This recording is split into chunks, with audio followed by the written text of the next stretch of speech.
Hi, my name is Alex Carlucci with Gus & Cho Associates. I'm answering a question today on someone asking about how inflation is going to affect the housing market. So what inflation is the definition is too much money chasing too few goods.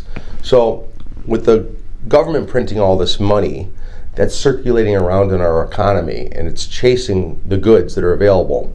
And when they print trillions of dollars, it's going to cause inflation in many places. Now, when it comes to oil, there's a large inflation in oil this year, but that's not so much caused by the printing of money. It could be, but more likely it's caused by the people who make the oil, how much they want to produce. They just decide how many barrels they're going to produce. And if they cut their production, the price of oil goes up. So I'm going to take that out of our equation today. But when it comes to all this money flying around our market because it's being printed, it will drive up the price of homes because now there's more money. It's going into our pockets. That money is printed and it flies around, and it's like picture being in one of those little balls and there's money flying around. You got 30 seconds to grab as much as you can. Well, everybody's trying to grab all that money and they're spending it and they're buying houses, and the houses are going to go up because of that. And car prices are going up and food prices are going up. So everything goes up when there is inflation caused by the printing of money. So what the Fed's job is supposed to do is to raise interest rates to cool down the economy when it gets too hot. So there isn't inflation, because inflation can really put the less fortunate people to not being able to afford to live. Picture you planned your whole life, you know what your Social Security check is, you turn 66 years old, you don't have any savings, you said, okay, this $3,000 Social Security check, this is my budget, I can afford it, and now inflation goes through the roof, and just the cost of everything is now, your budget's no longer any good. So it's going to affect the retirees that don't have any savings and they live on a fixed income, or people who are working for minimum wage and not making enough money. Now it's going to crush the economy. So the Fed has to watch out if they don't stop that inflation.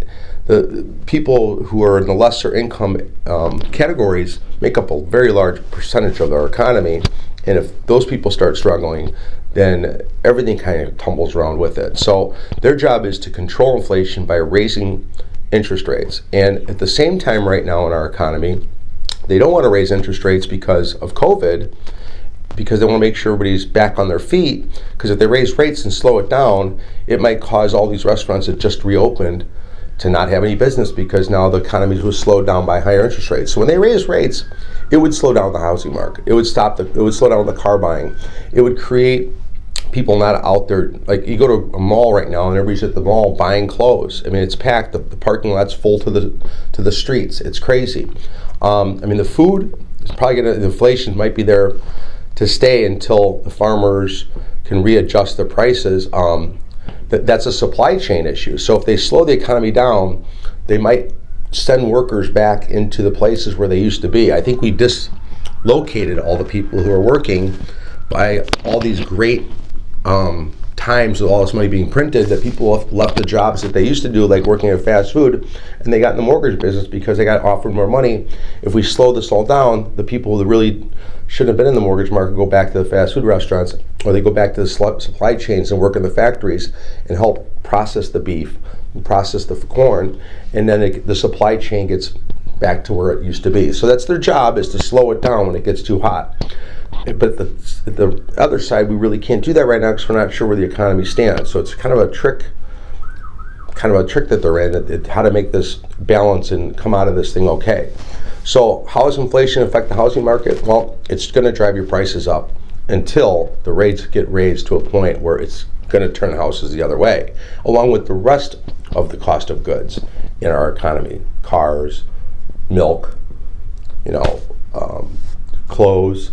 So right now the cost of a fast food worker is like $15 to $20 an hour, and it should be $12 an hour. So the prices of those people are getting paid is excessive. I don't know how you're ever going to cut people's pay and go back to the old pay.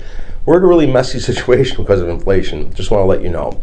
But that's my skinny on inflation. I don't know if that makes sense to you, but inflation is good when you look at your stock market account going up and your house price going up, but it's bad when you see the cost of goods going up, like cars, like oil and gas, and your milk, and like your clothes. And feels good when inflation's there, but it's actually hurting the poor.